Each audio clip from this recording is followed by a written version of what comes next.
Mesdames, Messieurs, bonjour et bienvenue dans ce 13h au Bénin. Voici le sommaire. Bioguera Sakakina, c'est le tout nouveau ministre conseiller à l'agriculture du chef de l'État. Il fait désormais partie des hommes de main du président Patrice Talon. Son portrait est à suivre dans un instant. Ensuite, remise d'agrément au centre d'accueil et de protection de l'enfant et aux garderies d'enfants. Ils sont au total 33 promoteurs à recevoir ce sésame qui symbolise la reconnaissance de leur effort de respect des normes fixées en matière de création, organisation et fonctionnement des centres d'accueil et de protection de l'enfant et garderies au Bénin. Et pour finir, fin de formation professionnelle en informatique des enseignants financée par le ministère du Commerce de la République populaire de Chine et conjointement avec la structure organisatrice l'Institut Polytechnique Ningbo en partenariat avec le ministère de l'Enseignement technique. Plusieurs enseignants administratifs sont repartis avec leur certificat. Et voilà pour vous le sommaire de cette édition. À nouveau, bonjour et bienvenue si vous nous rejoignez. Ils sont au total 12 nommés par le chef de l'État comme ministre conseiller. Bien entendu, nous vous proposons de suivre le portrait des 12 ministres conseillers. Et dans ce 13h au Bénin, nous commençons justement par Bioguera Sakakina qui fait donc désormais partie des hommes de main du chef de l'État avec un parcours impressionnant que vous allez suivre à travers ce portrait avec Vigila Rodéon, Teddy Goudalo. De par son engagement dans l'enracinement de l'Union progressiste Le Renouveau dans la première circonscription électorale et son travail acharné en faveur de la promotion des actions du président Patrice Talon, la nomination de Sakakina Bioguera est une façon pour le chef de reconnaître sa fidélité. Promu au rang de ministre conseiller à l'agriculture, Sakakina Bioguera est un manager de l'administration béninoise qui a travaillé longtemps en Belgique avant de rentrer pour servir son pays. À partir de 2014, il occupe plusieurs postes au sein du ministère de l'Agriculture, de l'Élevage et de la Pêche. Il a été successivement assistant auprès de 2 ministres du 10 ministères, sans oublier son passage à la direction des politiques et programmes de contrôle, à l'Agence béninoise de sécurité sanitaire des aliments, puis à la direction régionale d'exploitation zone nord de l'ex-Société nationale pour la promotion agricole. En mars 2015, il est élu au conseil communal de Kandi à l'issue des élections municipales et locales. Après avoir coordonné les élections législatives au plan communal dans le département de la Liborie, il est choisi comme le coordonnateur de l'arrondissement de Kassakou dans le cadre de la présidentielle de 2016. Il a été cofondateur d'un mouvement dénommé JAD, Jeunesse de la Liborie pour le développement et l'émergence. Sakakina Bioguera est né à Ouenou le 3 janvier 1976. Son feu père, Abdel Aziz Jérôme Sakakina Guesséré, était un homme d'État qui avait occupé les plus hautes fonctions du pays. Après ses études primaires dans les écoles primaires à Kassakou, Savalou, Parakou et Cotonou, l'homme obtient le brevet d'études du premier cycle en 1993 avant de décrocher le baccalauréat série B en 1996 au collège de l'Union des anciens séminaristes et Petit Clair. De 1996 à 1997, il s'inscrit à la faculté des sciences juridiques, économiques et politiques de l'Université nationale du Bénin. En 1998, il poursuit ses études supérieures à l'Institut de formation des cadres pour le développement à Bruxelles en Belgique, où il décroche un diplôme en management des projets en 2001.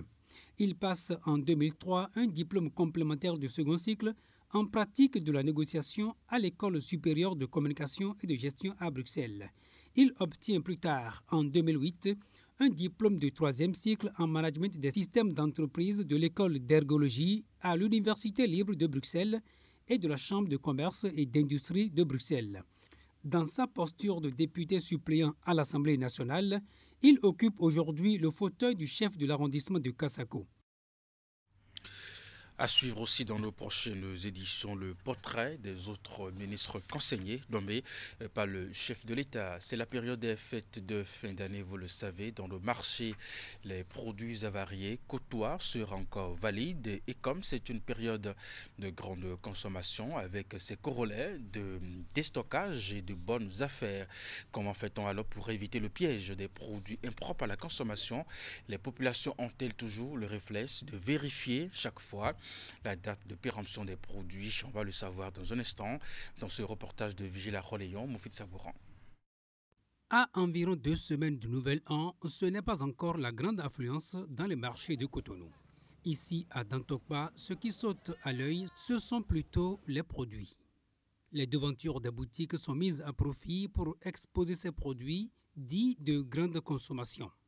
Hélas, on retrouve dans leur lot, comme c'est souvent le cas par ces moments de fête de fin d'année, des aliments impropres à la consommation aux grandes dames des acheteurs qui n'ont pas souvent le réflexe de vérifier leur date d'expiration. C'est souvent arrivé à la maison que nous constatons qu'on nous a vendu des produits périmés. Par ailleurs, certains grossistes arrivent à tromper la vigilance de leurs clients par des moyens illicites. Antidaté, carton.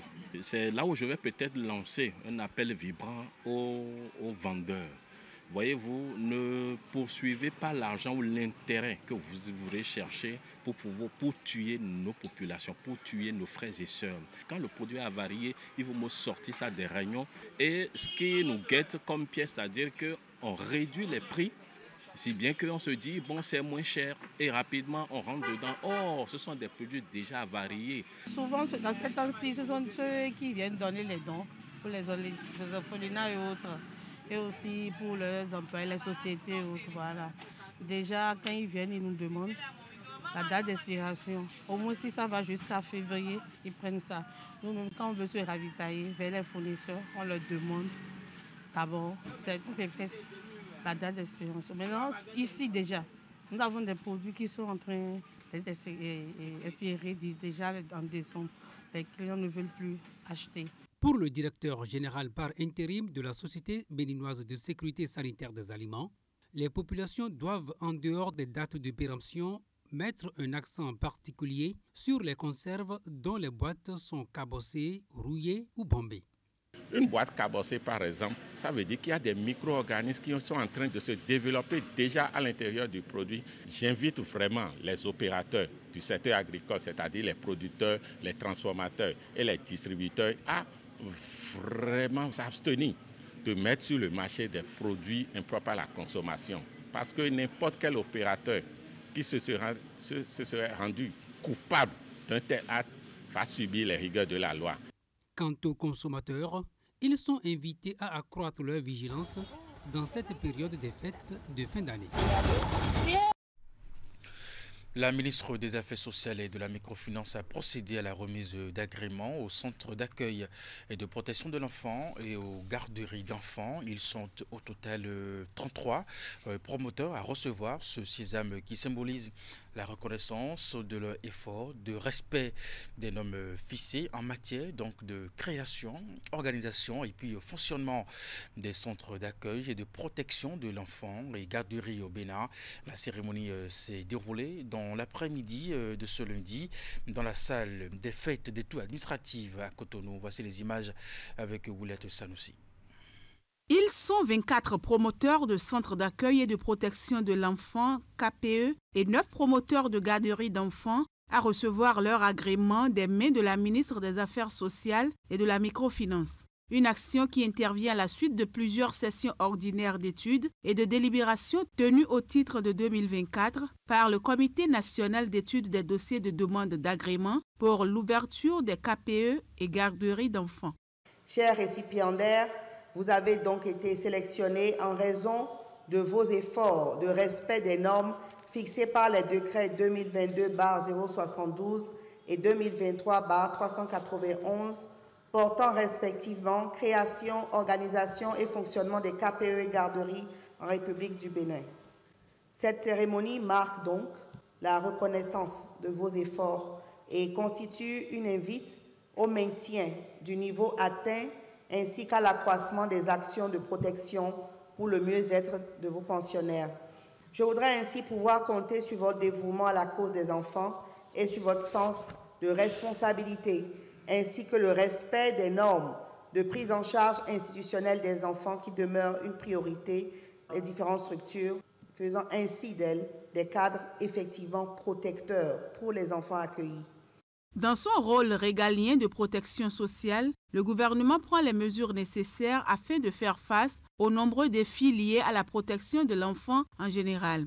Occasion pour les 33 récipiendaires sélectionnés sur l'ensemble du territoire national d'exprimer leur gratitude envers l'autorité ministérielle et les différentes structures qui ont travaillé pour la concrétisation de cette initiative.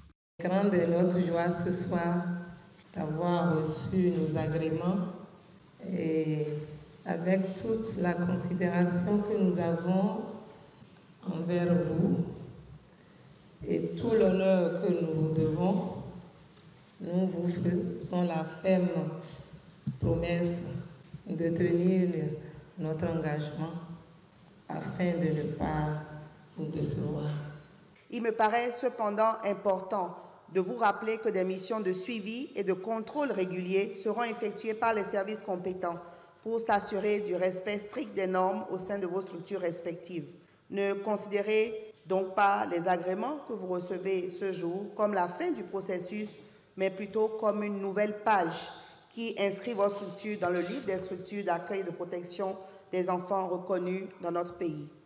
Dans cette marche, la ministre des Affaires sociales a tenu à rassurer la trentaine de promoteurs de la disponibilité de son département et de ses services déconcentrés à continuer à leur apporter tout l'accompagnement nécessaire pour l'accomplissement de cette mission pour laquelle ils ont reçu l'autorisation. Financé par le ministère du Commerce et de la République populaire de Chine et conjointement avec la structure organisatrice l'Institut Polytechnique Ningbo en partenariat avec le ministère de l'Enseignement technique et la formation professionnelle des enseignants en informatique, bien entendu, ont suivi une formation. Cette formation a pris fin au thème de celle-ci. Plusieurs enseignants administratifs sont repartis avec des certificats. Voici les détails. Cette remise de certificats à 60 enseignants administratifs consacre la fin de 30 jours de formation sur la programmation en langage du Python et par ailleurs les réseaux informatiques et les technologies de communication. Elle est lancée depuis le 18 novembre 2024 par le ministère du Commerce de la République populaire de Chine. À l'issue de celle-ci, les bénéficiaires en sortent plus requinqués. Grâce à cette initiative, tous les participants ont appris à chercher en langue chinoise. Et non seulement nous avons acquis de nouvelles connaissances dans notre domaine, mais aussi nous connaissons quelques notions de la culture chinoise et leurs méthodes de travail très appréciées de tous. Le gouvernement du Bénin, en vue de moderniser l'éducation en général, a engagé plusieurs actions, notamment l'élaboration et l'opérationnalisation du plan stratégique du secteur du numérique. Les enjeux et les défis de ce secteur sont grands. Et le ministère des Enseignements secondaires techniques de la formation professionnelle s'y attelle dans le cadre de la mise en œuvre de la stratégie nationale de l'UFTP, avec désormais l'intégration des TIC et du numérique dans tous les programmes de formation de l'UFTP en vue d'améliorer l'employabilité des jeunes, faciliter leur insertion professionnelle et répondre aux exigences du marché du travail. L'atelier de Lupin va offrir beaucoup d'opportunités pour la coopération en domaine de formation professionnelle. Et j'en suis sûr, il aura un futur promis, mais il doit avoir encore de travail.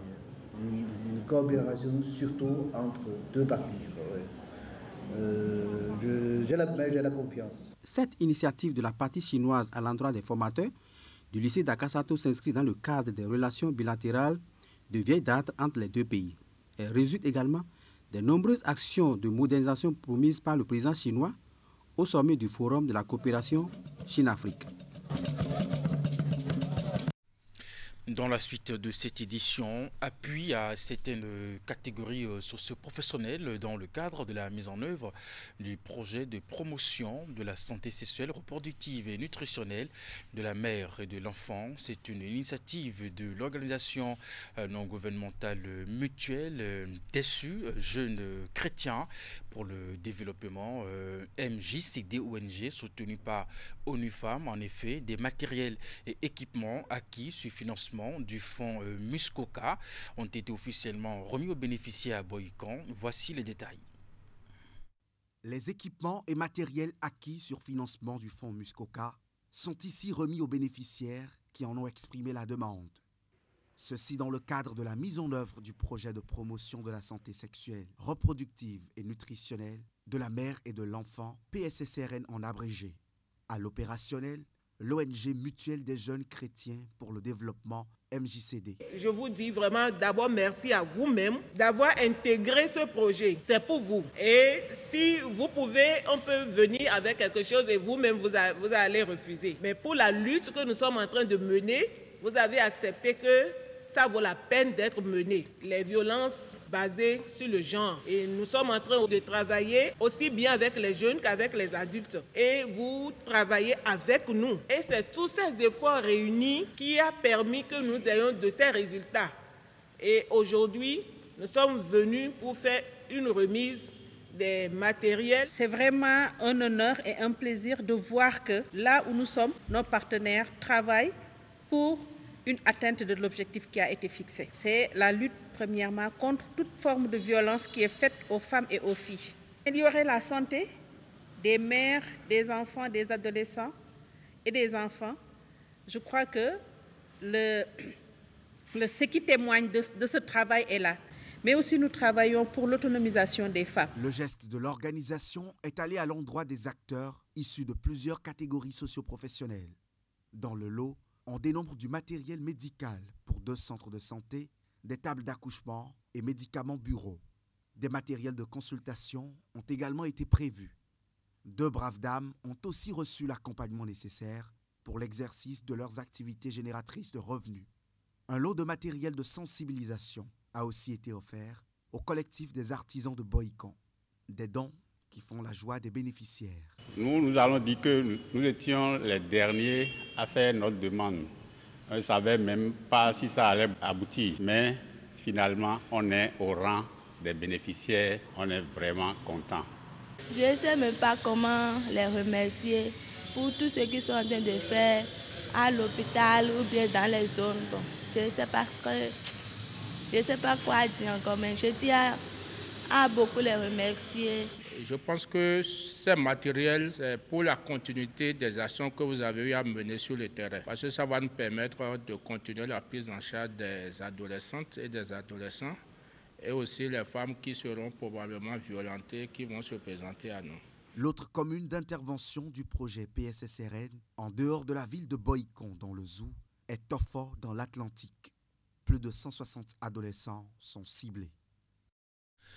À partir du 1er janvier 2025, plus aucun appel téléphonique au Bénin ne sera possible sans le basculement à la numérotation à 10 chiffres profitant de la période transitoire comprise entre le 30 novembre et le 31 décembre 2024. Une délégation de la Voix des consommateurs de Bénin Conso et Droits de l'Homme et de l'ARCEP Bénin effectue depuis quelques jours une campagne de sensibilisation à l'endroit des consommateurs du septentrion, histoire de les amener à respecter les dispositions pratiques et techniques pour la mise à jour de leur répertoire téléphonique avant la date butoir. Bien entendu, la délégation était avec les consommateurs de Natitengu au centre pastoral Okio de la ville Alassane Abouna. Désormais, chaque numéro aura 10 chiffres. Donc, ce petit changement-là, comment est-ce que nous allons gérer ? C'est tout l'enjeu de cette séance d'information et de sensibilisation sur la migration vers le plan de numérotation à 10 chiffres qui a mobilisé à Natitengu, leader d'opinion, association de jeunes et femmes de la localité, autour de cette délégation de l'autorité de régulation des communications électroniques et de la poste ARCEP Bénin, élargie aux associations de défense des droits des consommateurs, dont la Voix des consommateurs Bénin, Conso et Droits de l'Homme, et l'Association des consommateurs du Septentrion. Désormais, vos numéros ne seront plus ce qu'ils étaient avant. Ils auront 01 avant les 8 chiffres que vous aviez. Pour ceux qui ont des numéros fixes aussi, ce sera la même chose. Mais il y a des numéros que vous connaissez, mais que vous n'utilisez pas souvent comme ça. On les appelle les numéros courts. Les numéros courts, c'est un peu comme les numéros de la police. Quand vous avez une situation, vous avez besoin de solliciter la police, vous appelez ce numéro-là, le 166. Ces numéros-là, qu'on appelle numéros courts, eux, ils ne vont pas changer. Mais tous les numéros que vous avez dans vos portables, vous devez les changer 01 avant le numéro. Sinon, nous avons une période du 30 novembre au 31 décembre, qui est une période pendant laquelle l'État a dit qu'il faut qu'il y ait les 2 numéros de 8 chiffres et les 10 chiffres simultanément. Mais à partir de fin décembre, si nous rentrons dans janvier, plus personne ne pourra utiliser un numéro sans le 01. Et pour la mise à jour des répertoires téléphoniques, l'ARCEP Bénin a mis en place des applications déjà disponibles dans les stores. Au lieu de continuer par faire une tâche fatidique qui consistera à ajouter chaque fois 01 devant les numéros à 8 chiffres, l'ARCEP Bénin a mis en place une application dénommée Convenum, qui est déjà déposée sur les stores iOS pour les téléphones iPhone, pour les téléphones Android également, c'est déposé sur Play Store. Et cette application vous permet au téléchargement de pouvoir l'installer et procéder ensuite à la conversion. Passé toutes ces explications liminaires et dans une démarche inclusive, parole a été donnée aux participants qui ont relevé quelques zones d'ombre dans ce processus et à l'arrivée, des clarifications ont été apportées à chaque préoccupation. Conscient de la mission qui doit être désormais la leur au thème des échanges, chaque participant, tout en saluant l'initiative, prend l'engagement solennel de partager les informations reçues ici avec ceux qui n'ont pu prendre part à cette campagne. Et avant de prendre congé de vous, les fils et filles du village de Tchonvi, dans la commune de Semepodi, ont célébré la 5e édition de leur fête de retrouvailles. Il était question de brassage, mais aussi de réflexion pour le développement de cette localité où beaucoup de choses manquent à l'épanouissement des populations. Reportage. Dans la joie et l'allégresse, les fils et filles du village de Tchonvi, commune de Semepodi, rendent grâce à Dieu pour leur avoir permis de se retrouver une nouvelle fois pour la célébration de leur fête identitaire dénommée Tchonvi Hui.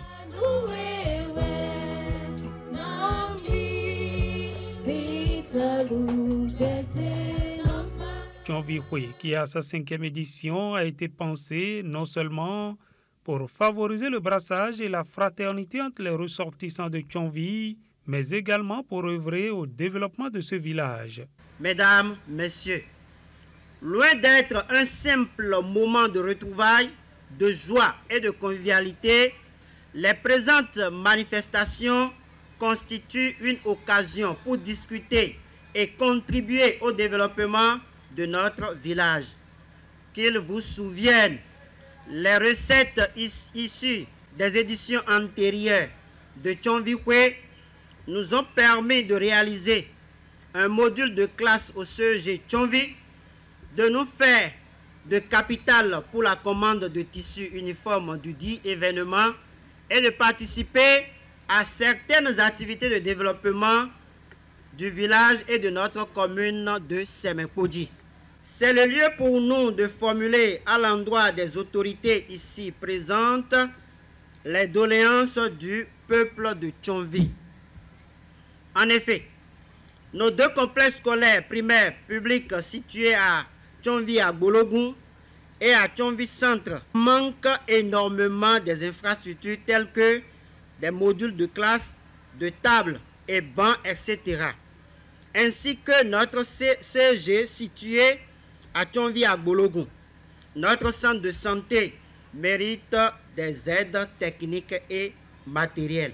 Pour les participants, cette 5e édition de Tchonvi Hui a été une parfaite réussite. Nous, on s'est réunis, toute la population de Tchonvi, pour faire sortir cette initiative.